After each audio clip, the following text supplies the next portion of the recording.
So you're thinking about making the move to Myrtle Beach, but you've heard a lot of things that you're just not quite sure about. Well, today we're going to dispel some of those common myths that people have about our area, as well as answer some of the biggest complaints that I hear about moving to Myrtle Beach. So let's get started. What's happening, guys? It's Jeremy Blanton with RE/MAX Southern Shores, and today I want to talk about something that's kind of been frustrating me for a while. I have a lot of people who come and comment on my videos, and I love it when people are commenting, but I get a lot of people who also are leaving some negative complaints about living in Myrtle Beach, and so we're going to talk about 5 things today that are the 5 probably biggest misconceptions about living here in Myrtle Beach. So let's jump into this. One of the things that I get asked all the time is people coming here want to have that 55 and older community. They think, we're like Florida, where they're going to have these amazing 55 and older communities with, activities coordinators, pools, all these things going on in the development. And they want to live in that 55 and older setting because they want to be around like-aged people. They don't want to have a lot of children nearby or have, the person next door with the playground in the backyard. So they think, well, if I buy something that is in a 55 and older community, I'm going to be around like-aged people. I'm not going to have, the things that I don't want nearby, and I'm going to enjoy where I'm at. But here's the reality with this. First off, let's talk a second about the whole activities and all that kind of stuff. Myrtle Beach is not like Florida. When you go to the 55 and older communities down in the Florida area, what you're going to find a lot of times is that these areas are set. It is a huge, massive community who has someone on site regularly to help plan out activities and events throughout the community. They have their daily yoga and they have their game night and they have all these different activities and things going on. And so people think, well, if I go to Myrtle Beach, I'm going to have that same thing. Well, first off, here in our area, number one, we don't really have that many 55 and older communities. There's a handful of them, maybe 7 to 10 throughout the entire Orion, Georgetown County area. But in addition, those communities do not normally have some sort of activities coordinator unless you were to go to the neighborhoods like Del Webb, which is phenomenal for people looking for that 55 and older community. Just be prepared. You got to have a good budget if you're wanting to buy in those neighborhoods. To get that luxury, you have to pay for it, obviously. Also, when you go to these 55 and older communities, they feel, well, it's going to just be everything's taken care of for me. I pay one HOA fee and everything's taken care of. But that's not necessarily the case. A lot of them have where they will do some of your landscaping for you, but you have to handle the rest of it. I know one community in particular, they will cut the first 10, 15 feet of your yard, but you're responsible for cutting the rest of it up through the middle of the house and the entire backyard all on your own, which is why when you go into those developments, the landscaping in yards are not usually that phenomenal because, well, people don't want to take care of it, so they let it just kind of go to natural and let the trees overgrow and no shade get to the grass, and so there's no grass. It's just basically pine straw. So that's what you run into a lot of times with 55 and older communities. Or you have the other side where to get them to take care of all of the landscaping and all of the exterior of your house, you're paying anywhere from $400 to $600 a month, monthly fee for your HOA for them to come cut the grass, take care of all those things outside for you. The other thing that sometimes happens when you have those 55 and older communities is then you also are very limited on what you can do to customize the outside. If you wanted to plant a palm tree or you wanted to have, bright colored flowers in your front flower bed. We're coming into springtime right now and everything's starting to bloom and you want to make it colorful, vibrant, and beautiful outside. You can't do that. If you start to make those customizations and change things, then the HOA is not going to take care of the outside landscaping. I think of a development that's not 55 and older, but it's kind of these quadplexes where you have this little garden area in between, and people loved it because, we can go in and we can do whatever we want in there. The problem is when you start to plant flowers or change out the landscaping that is there, the HOA is going to immediately stop, and now you are completely responsible for taking care of it. So you want to make sure if you're doing that you're willing to take on that landscaping thing as a responsibility down the road. Now, the other side with 55 and older communities is this. People think, well, if I move to a 55 and older community, the age thing, right? Well, here's what most of those HOA bylaws state, is that you can have people living under the age of 55 with you as long as one person is over the age of 55. So if my wife and I, in many years when we're over that age, and if we want to move to a 55 and older community, and one of our children, decides they want to move in with grandkids, they can move in with us and they can live in our house. You can't do anything about it. They can live as long as they want to, and they can be there. Or, say something happens to me and I disappear and my wife goes out and marries, a 20-something-year-old who has, new children that are maybe 3 to 5 years old. He can live there. He can do everything, and you can't do anything to stop it because she'll be over the age needed for it. So age requirements and age restrictions, yes, they're there, but it's usually one person just has to meet that requirement in order for someone to purchase in that community. Now, what it does do, and what I've seen from many years of researching this, is that most of our communities that have that 55 and older age restriction in place, it prohibits that community from appreciating at the same rate as other communities nearby. Why is that? Because there's that restriction. So when you go to sell, if you purchase it as a couple and you move into the home and one of you is over the age of 55 and one of you passes then, and all of a sudden the other person says, I can't afford this home anymore, or it's too much of a house for me to have to handle and take care of on my own. It's time for me to sell and I need to go to an assisted living situation, or I'm going back home to live with family, or whatever the case may be. When you go to sell that home, instead of having this giant pool of people, this huge group of people like this, you're down to this very small restricted group of people who are over the age of 55, number one, but also then number two, want to be in that 55 and older community. So because that pool of buyers is so much smaller, it prohibits the rate of increase in comparison to neighborhoods around. So keep that in mind when you're thinking about those 55 and older communities. All right, the second point that we need to talk about today is that HOAs are not your enemy.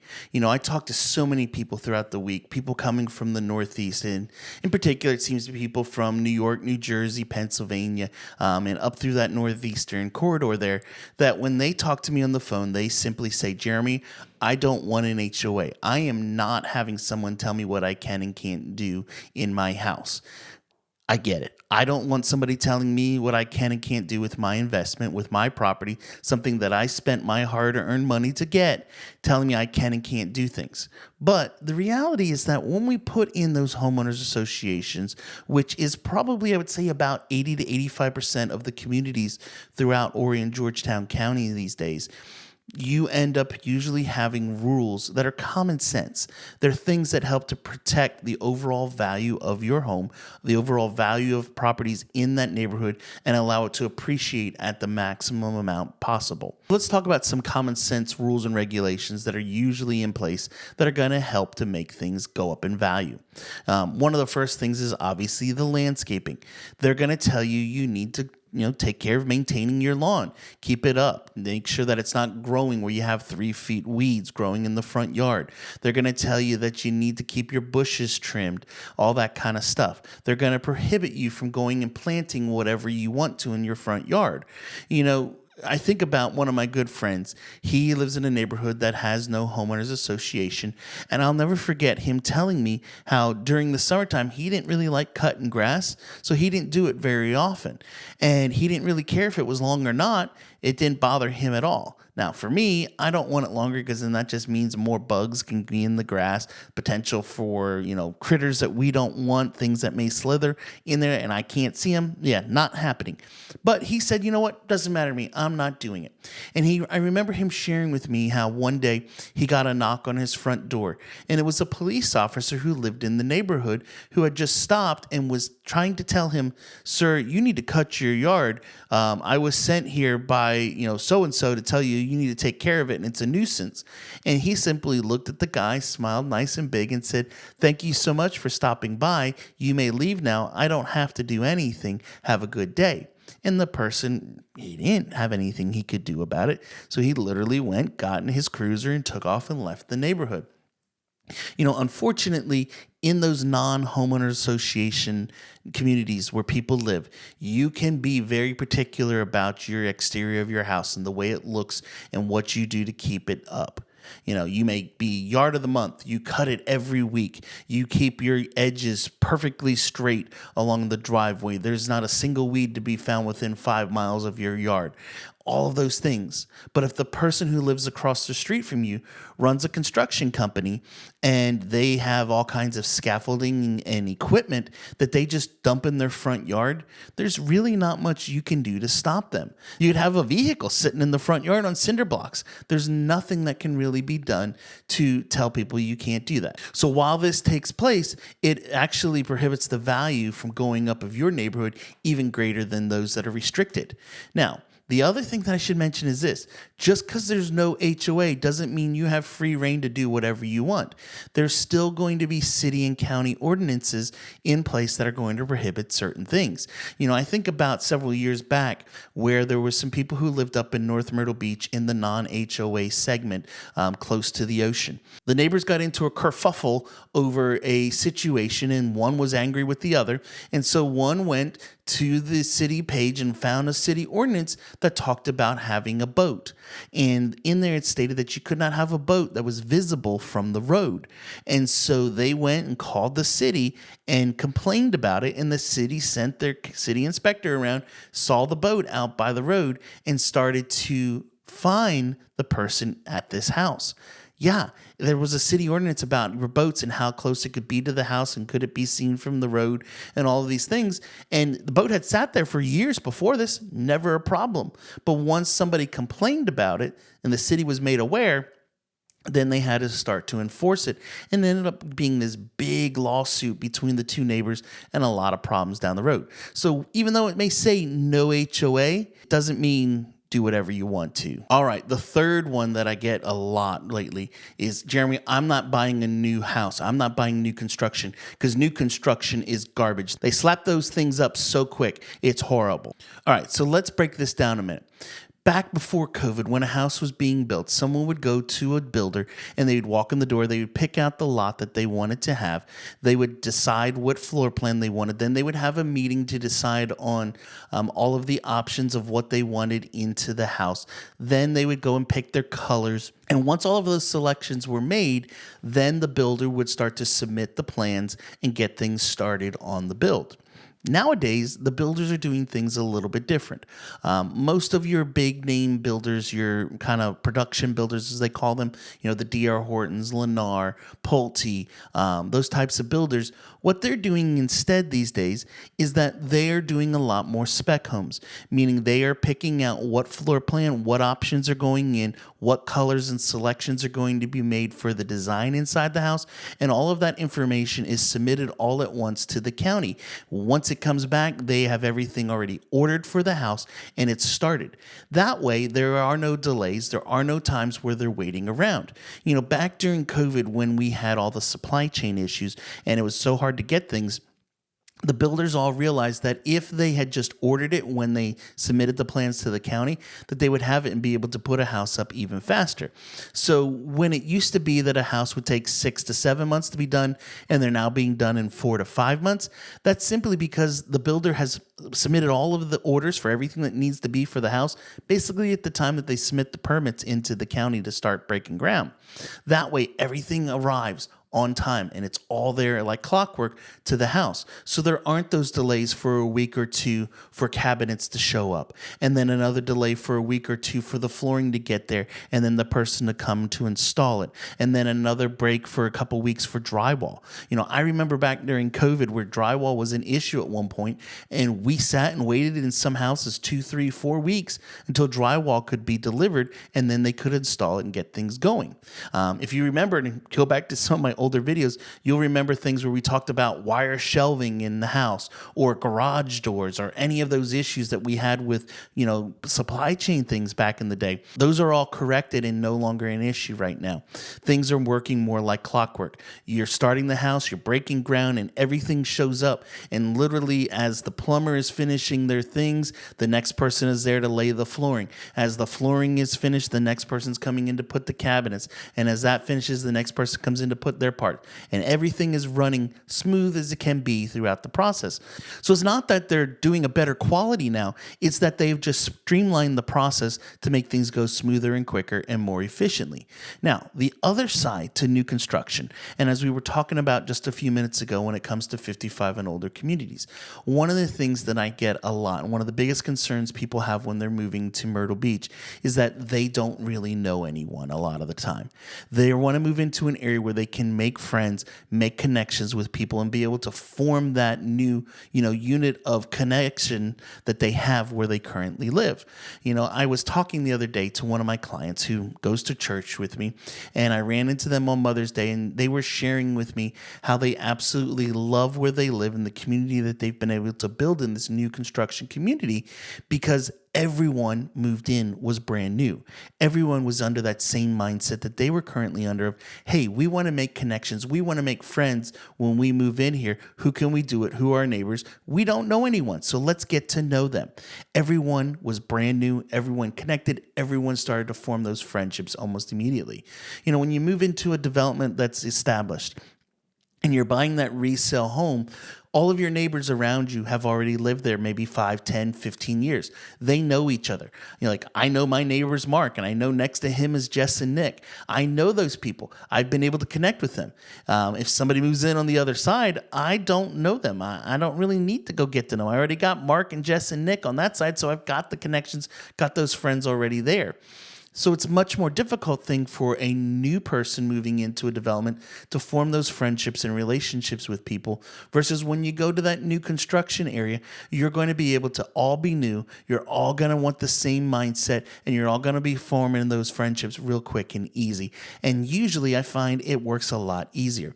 So if you're looking for an area in Myrtle Beach where you can form those connections real quick and easy, I would definitely consider new construction as an option for that. The other big benefits, we've talked about those before, but I'll just mention them anyway. New construction, you're getting those warranties, you're getting the lower insurance rates, you're saving a ton of money on efficiency in the house because it has the newest and latest technology. So don't write off new construction because you think they're being built too fast. They're not. They're being built more efficiently, and in the long run, probably going to save you a good amount of money and going to be able to build that community much faster than you think. All right, the fourth one on our list. This is probably one of the biggest complaints I get about where I live currently here in the Carolina Forest area, and that is traffic. If you go and you visit around Myrtle Beach and surrounding areas over the If you go and visit Myrtle Beach and the surrounding areas while looking for a home in the area, and you start talking to the true locals, one of the biggest complaints that you're going to hear is how the area has grown up and how there is so much traffic and it's so congested and how horrible everything is in our area. I think about my clients, and I've shared this story before many, many times, but Jim and Tanya, they were moving down from New Jersey, and on the way here, they stopped up in Little River to get some food on the way down, and they asked the server, where's the best place to live? And the server said, well, of course, Little River. And the table sitting next to him was an elderly couple. They said, oh, well, you got to be in Little River. It's the greatest area to be. Now, Jim and Tanya had seen all of my videos, all my content about moving to the area, and was piqued interest about Carolina Forest area, which, by the way, if you're thinking about moving, guys, I should pause and say this right here, but my job is full-time real estate. If you're thinking about moving to the area and need help, go down below, click that button and book a call with me, or you can just go over to jeremyblanton.com and we can get one scheduled to help you make the move. But Jim and Tanya, they were piqued about Carolina Forest area. And as they spoke with these people at the restaurant, they basically told them how horrible traffic was here and how they would hate living in the area, and it's so congested and so built up and it's so horrible. Here's the reality. When you speak to people who are local, you have to take anything and everything they say with a grain of salt. If you go back 20, 25 years and look at Horry County, yes, Carolina Forest did not have the congestion and traffic that it does now. Why is that? Because it didn't really exist back then. I moved here in 1998, and when I moved here, Carolina Forest didn't really exist yet.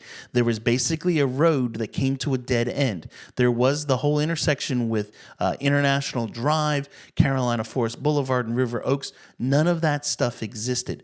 It basically was a dead-end dirt road.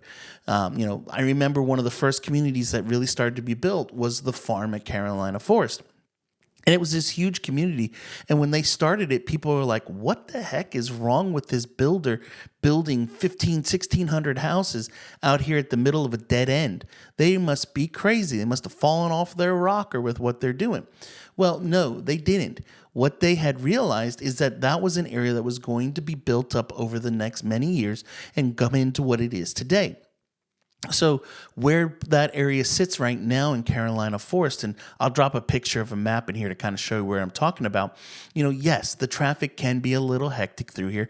And in comparison to what it was 25 years ago, it definitely is much, much more. But going back to Jim and Tanya. So when Jim and Tanya talked to them and they said how horrible the traffic was here, they basically wrote it off and weren't going to come. But Jim and Tanya moved here from New Jersey, and where they lived in New Jersey to go to work every day was a 45-minute to an hour ride just to get there.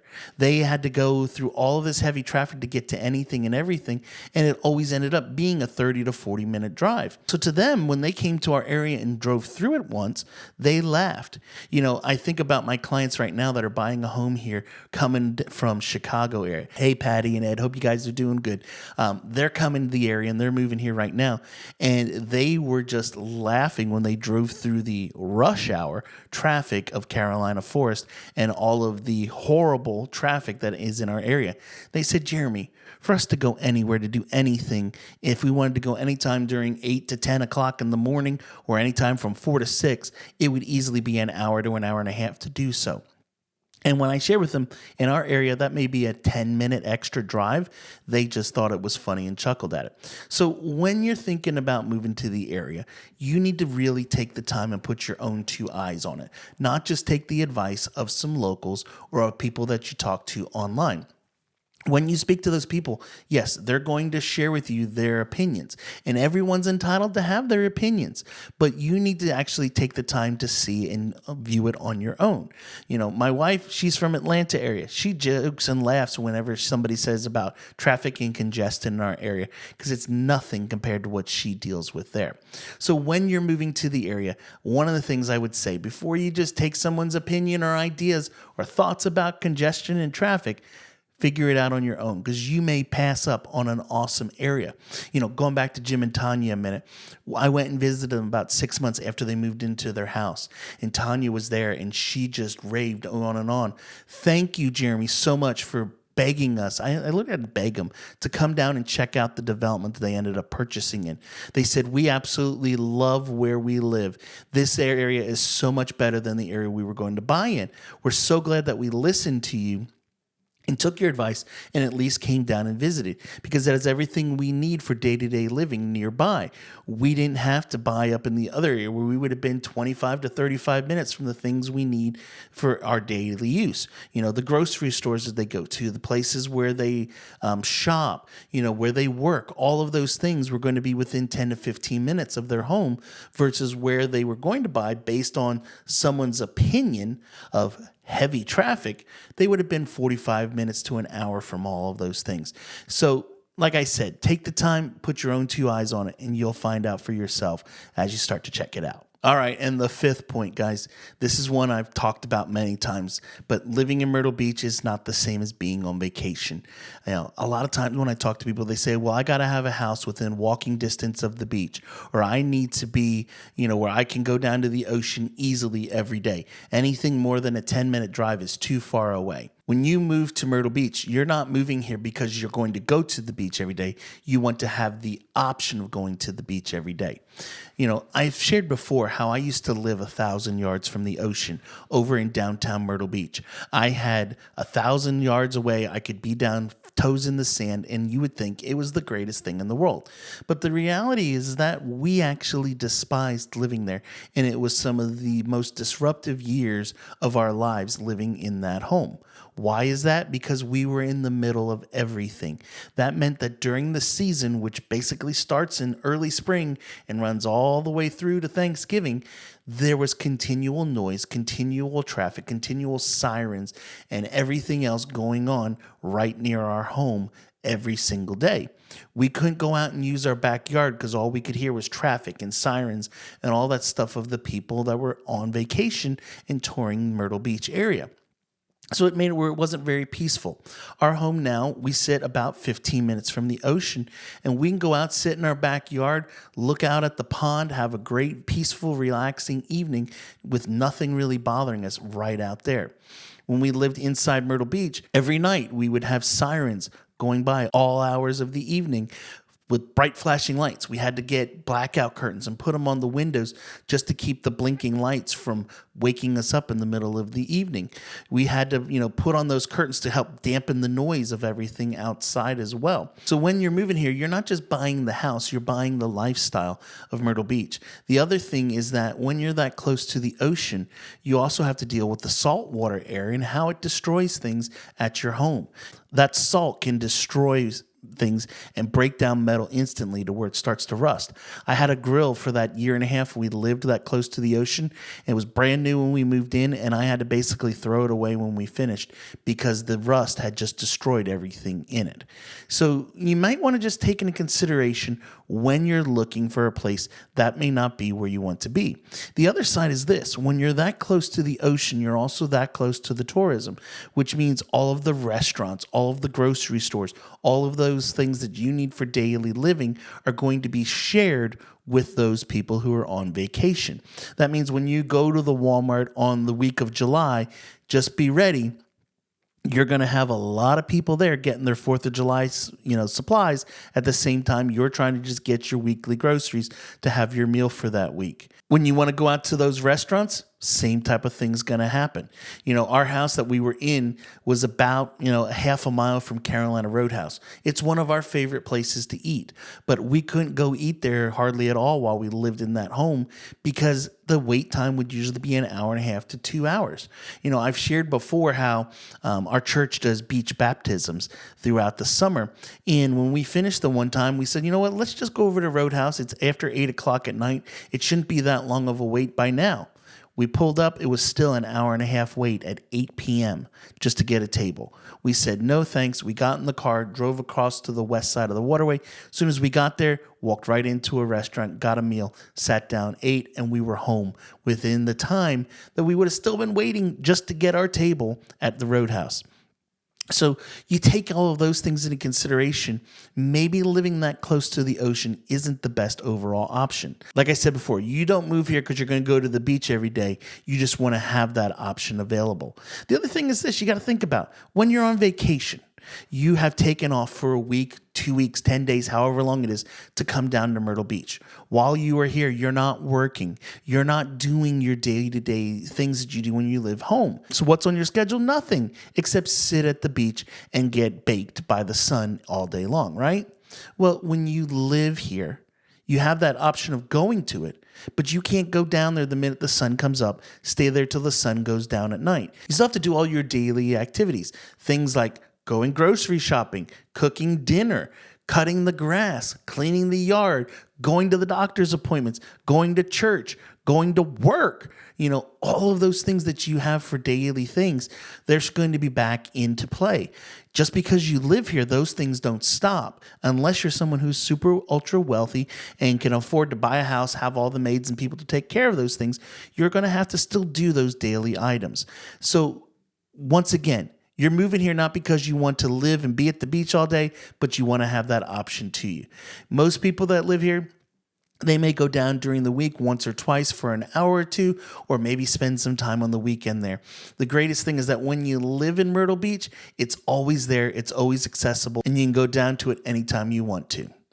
Anyway, guys, I hope you enjoyed this video today where we kind of dispelled some crazy myths and complaints that people have about the Myrtle Beach area.